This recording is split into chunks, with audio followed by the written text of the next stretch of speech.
Hello friends, welcome back to study circle. ನಿನ್ನೆ ನಡೆದಿರುವ ಅಂದರೆ 3 ಸೆಪ್ಟೆಂಬರ್ 2023ರಂದು ನಡೆದಿರುವ TETಯ ಹಿಂದಿ ವಿಭಾಗದ ಅಥವಾ ಭಾಗದ ಪ್ರಶ್ನೆಗಳ ಕೀ ಆನ್ಸರ್ಸ್ ನೋಡೋಣ.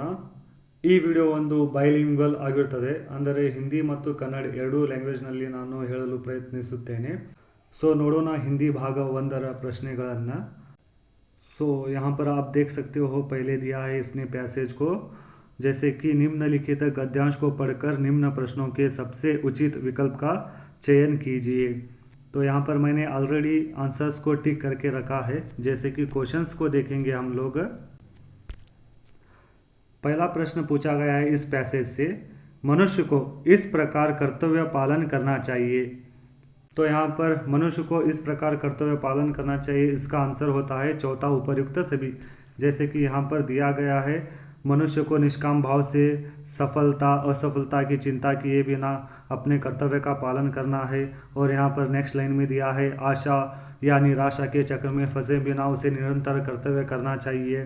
तो यहाँ पर क्या हो जाएगा, इस पहले प्रश्न का उत्तर चौथा ऑप्शन सही होगा. तो दूसरा प्रश्न है, मनीषियों ने सफलता की कुंजी इसे कहा है.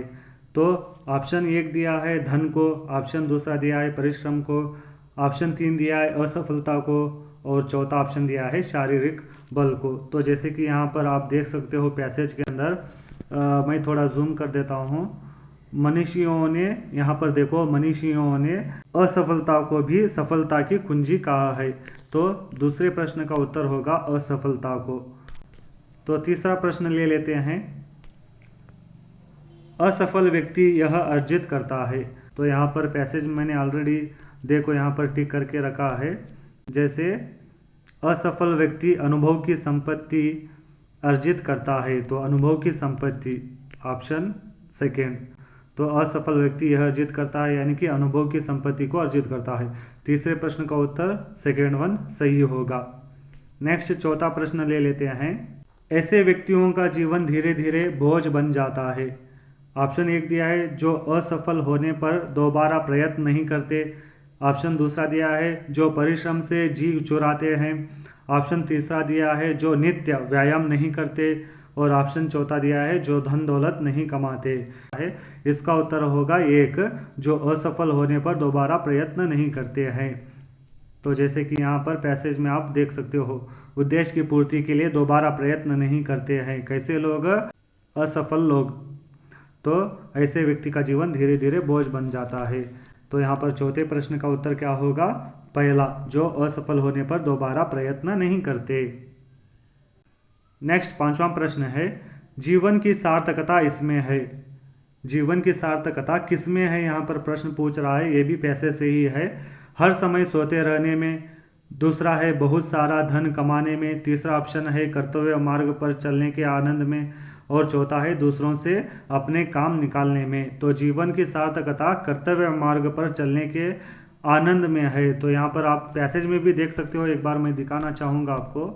देखो यहाँ पर लास्ट वाला प्यारा, कर्तव्य के मार्ग पर चलते रहने में जो आनंद एवं उत्साह है, उसमें ही जीवन की सार्थकता है. पांचवा प्रश्न का उत्तर ऑप्शन 3, कर्तव्य मार्ग पर चलने के आनंद में जीवन की सार्थकता है. नेक्स्ट प्रश्न है छठा प्रश्न, बोझ शब्द का पर्यायवाची शब्द है. तो बोझ, ये जो शब्द है ना, इसका समानार्थक शब्द पूछ रहा है. बोझ का समानार्थक शब्द होगा वजन. दूसरा ऑप्शन सही है. नेक्स्ट सातवां प्रश्न है, हानि लाभ शब्द में समास है. तो हानि लाभ, इसके बीच में क्या है? आइफन है.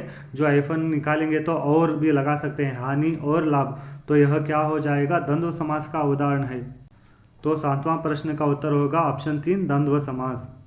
आठवां प्रश्न है, परिश्रम शब्द का विलोम रूप होता है. तो परिश्रम शब्द का विलोम शब्द या अपोजिट वर्ड क्या होता है करके प्रश्न पूछा जा रहा है. परिश्रम शब्द का विलोम रूप होता है आलस.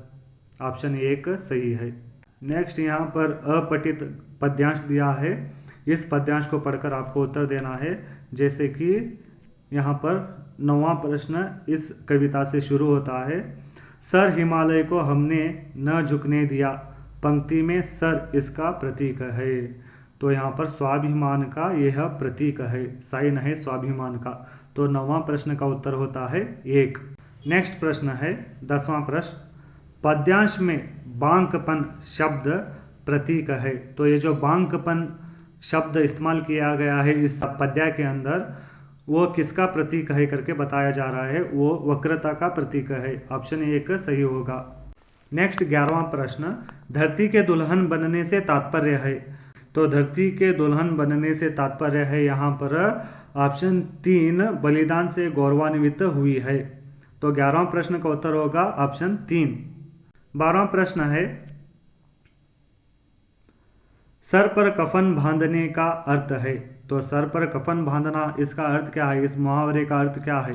ऑप्शन 1 बलिदान के लिए तैयार होना, ऑप्शन बी मरने की कोशिश करना, ऑप्शन 3 अपने लिए जान की बाजी लगाना, या ऑप्शन 4 लोगों को देखना कि हम मरने से नहीं डरते। तो सर पर कफन बांधना, इसका अर्थ होता है बलिदान के लिए तैयार होना। 12वां प्रश्न का उत्तर होता है 1। नेक्स्ट प्रश्न देखेंगे, प्रश्न संख्या 13, वतन हवाले करने से तात्पर्य है। तो वतन हवाले, इसका क्या तात्पर्य है। तो वतन यानी कि देश होता है, हवाला करना यानी या हवाले करना, इसका अर्थ होता है सौंपना। तो देश को सौंपना, 13वां प्रश्न का उत्तर 1 देश को सौंपना होता है। नेक्स्ट 14वां प्रश्न है, हिमालय शब्द में संधि है। तो हिमालय इस शब्द के अंदर कौन सी संधि छुपी हुई है करके प्रश्न पूछा जा रहा है। अगर हम इस शब्द को तोड़ेंगे तो इसके अंदर छिपी हुई संधि हमें निकल कर बाहर आ जाएगी।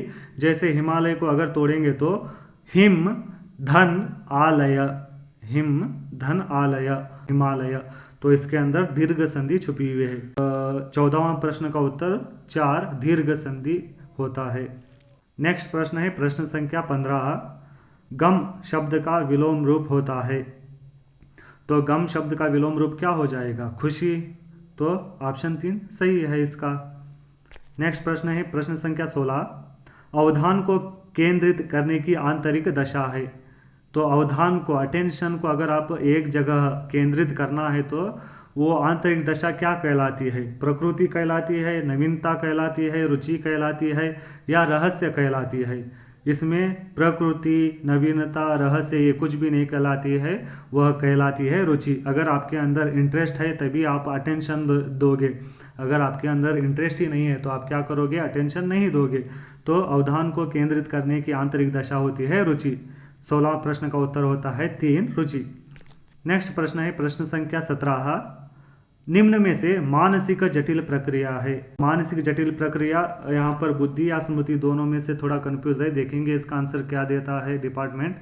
नेक्स्ट प्रश्न देखेंगे प्रश्न संख्या 18, बाल्यावस्था को मिथ्य परिपक्वता इसने माना। तो किसने बाल्यावस्था को मिथ्य परिपक्वता करके माना है। यहाँ पर बाल्यावस्था को मिथ्य परिपक्वता रास ने माना है। तो 18वां प्रश्न का उत्तर होता है 3 रास।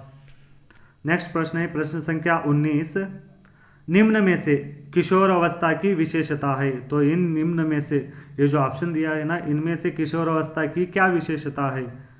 बेसिकली एडोलसेंस की क्या विशेषता है यहाँ पर पूछा जा रहा है। सबसे ज़्यादा जो विशेषता है या इम्पोर्टेंट रखता है वो संवेगों का परिवर्तन। तो यहाँ पर जो एडोलसेंस किशोर अवस्था रहते हैं ना, उनके अंदर मूड स्विंग्स होते रहते हैं, मतलब संवेगों का जो परिवर्तन होता रहता है। तो 19वां प्रश्न का उत्तर होता है सेकेंड 1 संवेगों का परिवर्तन।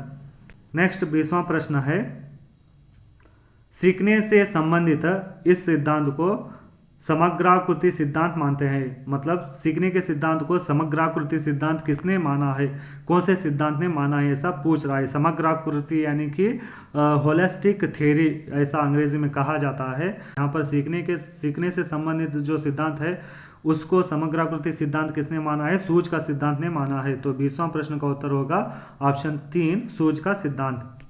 नेक्स्ट प्रश्न है प्रश्न संख्या 21, किशोरावस्था को सबसे कठिन काल इसने कहा।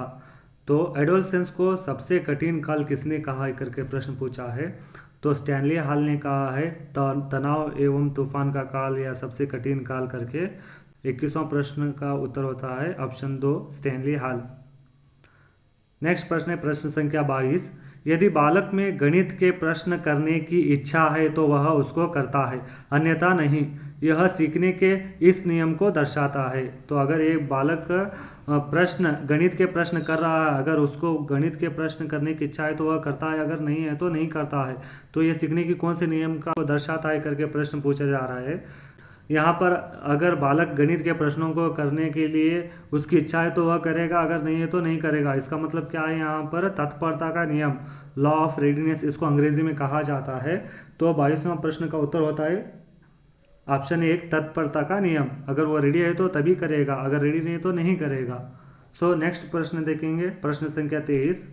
शब्दों का अभ्यास कराते वक्त प्रारंभिक अवस्था में छात्रों को धर्म, मर्म, चर्म, कर्म जैसे शब्द सिखाए जाते हैं। यह इस विधि से संबंधित है। तो ये जो शब्द सिखाया जा रहा है ना, यह कौन सी विधि से संबंधित है करके प्रश्न पूछा जा रहा है। तो यहाँ पर शब्दों को जैसे धर्म, मर्म, चर्म, कर्म जैसे शब्द सिखाए जा रहे हैं, तो ये क्या है, एक ध्वनि साम्य विधि का उदाहरण है। जैसे कि यहाँ पर आप देख सकते हो, अगर आप उच्चारण कर रहे हैं तो सारे जो शब्द है वह मिलते जुलते लग रहे हैं। तो ये इसका उत्तर क्या होगा, ऑप्शन 3। 23वां प्रश्न का उत्तर होगा ऑप्शन 3 ध्वनि साम्य विधि। नेक्स्ट प्रश्न है प्रश्न संख्या 24। इनमें से वार्तालाप की विशेषता है। यहाँ पर वार्तालाप की विशेषता क्या है, मधुरता है, शिष्टता है और गतिशीलता है। ये तीनों ही अवश्य चाहिए होते हैं जब आप वार्तालाप करते हो तो। 24वां प्रश्न का उत्तर होगा ऑप्शन 4 उपरोक्त सभी। नेक्स्ट प्रश्न है प्रश्न संख्या 25। निम्नांकित इस पाठ विधा में श्रवणेन्द्रियों से अधिक नेत्रेंद्रियों को सुख मिलता है। ये 25वां प्रश्न का उत्तर होगा ऑप्शन 4 नाटक। अगर आप नाटक देख रहे हो ना, तभी आप क्या है, आपको सुख मिलता है। नेक्स्ट प्रश्न है प्रश्न संख्या 26। निम्नलिखित में से विसर्ग संधि का उदाहरण है। तो इन 4 ऑप्शन में से कौन सा यह ऑप्शन है जो विसर्ग संधि का उदाहरण है। ऑप्शन 1 दिया है अजंत, जैसे अगर इसको तोड़ेंगे तो अच प्लस अंत अजंत, तो यह क्या हो जाएगा, व्यंजन संधि का उदाहरण हो जाएगा। तो ये नहीं निकल गया, यह नहीं आएगा, तो ये कट जाएगा। दूसरा है रजनीश, रजनी धन ईश, रजनीश, तो ये क्या हो जाएगा, यहाँ पर दीर्घ संधि का उदाहरण हो जाएगा, ये भी कट जाएगा। तीसरा है निष्फल, निष्फल, यहाँ पर नी धन फल, निष्फल, तो यहाँ पर विसर्ग संधि का उदाहरण कौन सा होगा, निष्फल होगा, ऑप्शन 3। और ऑप्शन 4 दिया है स्वेच्छा, ये गुण संधि का उदाहरण है। स्वधन इच्छा स्वेच्छा यानी कि गुण संधि का उदाहरण होता है। तो 26वां प्रश्न का उत्तर ऑप्शन 3 निष्फल हो जाएगा। नेक्स्ट है प्रश्न 27वां। जलज शब्द में समास है। जलज अर्थात कमल, तो यहाँ पर जब अर्थात पद निकल के आ रहा है तो वह क्या हो जाएगा, बहुव्रीहि समास का उदाहरण हो जाएगा। सो जलज यह बहुव्रीहि समास का उदाहरण है, ऑप्शन 2 सही होगा। नेक्स्ट प्रश्न है प्रश्न संख्या 28। निम्नलिखित में से फारसी शब्द है। साजिश जो शब्द है ना, यह फारसी शब्द है। नेक्स्ट प्रश्न है प्रश्न संख्या 29। मैंने खाना खाया है, इस वाक्य में निहित भूतकाल का प्रकार है। मैंने खाना खाया है मतलब यह क्या है, पूर्ण भूतकाल है, तो ऑप्शन 3 सही होगा। नेक्स्ट आखिरी प्रश्न, प्रश्न संख्या 30। यदि बाढ़ नहीं आती तो इतनी बर्बादी नहीं होती। यह इस प्रकार का वाक्य है। प्रश्नवाचक, निषेधवाचक, संकेतवाचक या इच्छावाचक। यहाँ पर संकेत बताया जा रहा है क्या, कि यदि बाढ़ नहीं आती तो इतनी बर्बादी नहीं होती। तो यह कौन से वाक्य का उदाहरण बन जाएगा बच्चों, संकेतवाचक वाक्य का उदाहरण बन जाएगा। सो ऑप्शन 3 इसका सही है। सो ये थे आपके हिंदी भाग 1 के 30 प्रश्न। इनमें से ऑलमोस्ट 99.9% सही उत्तर है। शायद 1-2 उत्तर डिपार्टमेंट से भेजे हुए की आंसर से थोड़ा वेरी कर सकते हैं। अगर आपको वीडियो अच्छा लगा हो तो आप लाइक शेयर कर सकते हो आपके दोस्तों के साथ। धन्यवाद।